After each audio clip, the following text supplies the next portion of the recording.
राधे राधे दोस्तों, कैसे हैं आप सभी। आशा करती हूँ आप सभी बहुत अच्छे हैं और अपना ख्याल रख रहे हैं।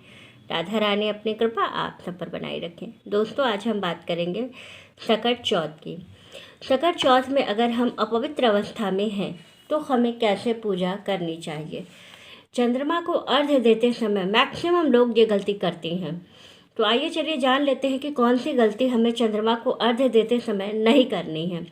लेकिन उससे पहले हम ये जानेंगे कि अगर हम पीरियड्स में हैं, हम अपवित्र अवस्था में हैं, तो हम व्रत करें या ना करें। ये बहुत से लोगों के मन में ये संशय है कि अगर हम पीरियड्स में हैं, हम अपवित्र अवस्था में हैं, तो क्या हमें व्रत करना चाहिए, क्या हमें पूजा करनी चाहिए, नहीं करनी चाहिए, व्रत करना है या छोड़ देना है।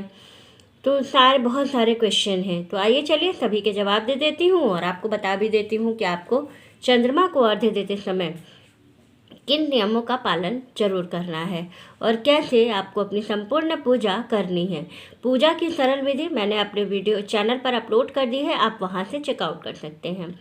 बहुत ही सरल विधि, बहुत ही कम सामानों से आपको पूजा की विधि मैंने बता दिया है।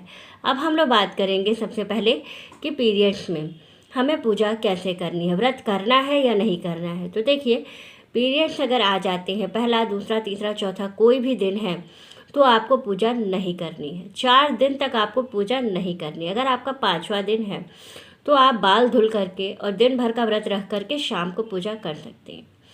लेकिन 5वें दिन, पहला, दूसरा, तीसरा, चौथा कोई भी दिन है तो इसमें आपको पूजा नहीं करनी है, चाहे कुछ भी हो।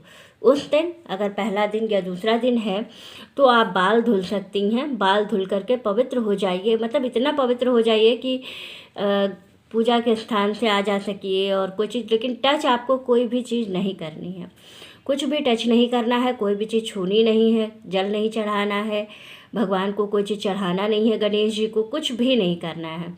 बस ये है कि बाल धुल करके आप अपने आप को पवित्र समझ लीजिए। मानसिक रूप से व्रत का संकल्प ले लीजिए कि हाँ, मैंने आज गणेश चौथ का व्रत रखा है और मेरी ऐसी स्थिति है, गणेश बाबा आप तो सब जानते हैं, इस वजह से मैं पूजा नहीं कर सकती हूँ। अब आप पूजा नहीं कर सकती हैं तो आपकी पूजा कौन करे।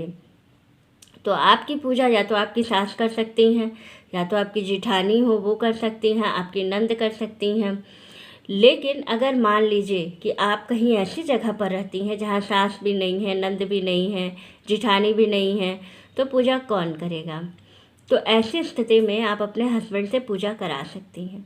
सिंदूर जहाँ तक चढ़ाने की बात है, बहुत से लोग कहते हैं कि गणेश जी को या किसी भी भगवान को हस्बैंड सिंदूर कैसे चढ़ाएंगे। तो उसका भी नियम है कि आप फूल में सिंदूर मतलब कोई डिब्बी हो, उसमें सिंदूर में फूल लगा कर, फूल डाल करके और फूल में सिंदूर लग जाएगा और वो भगवान को अर्पित करते हैं। सिंदूर डायरेक्ट उंगली से निकाल करके भगवान को नहीं चढ़ाना है। तो आपको ये चीज़ विशेष रूप से अपने हस्बैंड को बता देनी है कि उनको डायरेक्ट नहीं चढ़ाना है। इस तरह से करके वो संपूर्ण पूजा आपकी कर देंगे। उसके बाद वो कथा सुना देंगे। आप दूर बैठ करके स्कंद पुराण की कथा है वो ज़रूर सुन लीजिएगा, तभी आपका व्रत पूर्ण होता है। इसके बाद आपको क्या करना है, ये सब कुछ हो गया। फिर चंद्रमा को अर्घ्य, अगर पूजा आप कर रही हैं, चंद्रमा को अर्घ्य देते समय मैक्सिमम लोग ये गलती करते हैं कि क्या करते हैं, या तो सादे जल का अर्घ्य देते हैं, जो कि चंद्रमा को कभी भी सादे जल का अर्घ्य नहीं दिया जाता है। चंद्रमा को पूर्णिमा के दिन भी अगर आप अर्घ्य दे रहे हैं तो हमेशा कच्चे दूध का अर्घ्य दिया जाता है। सॉरी, कच्चे दूध में थोड़ा सा गंगा जल मिला के सफ़ेद फूलों के साथ और थोड़ी सी अक्षत। अब इसमें तो अक्षत नहीं, संकट चौथ में जो है वो अक्षत नहीं डाली जाती है। तो संकट चौथ में आप क्या डालिएगा, सफ़ेद वाली तिल डाल करके अर्घ्य दीजिए और उसके बाद उनको धूप दीप दिखा करके सफ़ेद चीज़ ज़रूर चढ़ाइए खाने में। अब आप पूछेंगे कि इस समय सफ़ेद चीज़ हमको क्या मिलेगी। तो कुछ नहीं करना है, शकरकंद ले लीजिएगा और शकरकंद को छील दीजिएगा। जब शकरकंद को छील देंगे तो अंदर का पोर्शन जो होता है वो वाइट होता है, वो आप चढ़ा सकते हैं। या फिर सफ़ेद कोई मिठाई बर्फ़ी मंगा करके वो आप भोग लगा सकते हैं। चंद्रमा को हमेशा सफ़ेद चीज़ ही चढ़ाई जाती है और सफ़ेद चीज़ का ही भोग लगाया जाता है। उसके बाद मिनिमम जो सबसे महत्वपूर्ण गलती है वो क्या है, आप जल चढ़ाते हैं, जल आपका ज़मीन पर गिरता है। ये बहुत बड़ा अपशगुन होता है कि जो आप जल चढ़ा रहे हैं और वो धरती पर गिर रहा है। धरती पे कभी नहीं गिरना चाहिए। या तो आप कोई बर्तन आगे रख लीजिए कि उसमें वो जल गिरे, फिर आप उठा के उसको किसी पेड़ में डाल दीजिए।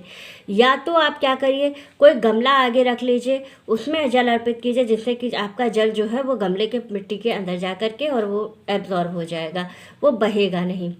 ऐसे क्या होता है, आपने जल चढ़ाया, वो जल बह गया, उसके बाद क्या है कि वो सूख भी गया, लेकिन आपको तो मालूम नहीं है कि आपने जल कहाँ चढ़ाया, किधर बह के गया, क्या हुआ, फिर आप वहीं से बार बार जा रहे हैं, आ रहे हैं, लंघ रहा है। ये बहुत बड़ा अपशगुन होता है। ये गलती भूल कर भी मत करिएगा, कभी आपको अपने पूजा का पूर्ण फल प्राप्त नहीं होगा। तो मेरी जानकारी अच्छी लगे, वीडियो अच्छी लगे तो लाइक शेयर सब्सक्राइब ज़रूर कीजिएगा। राधे राधे दोस्तों।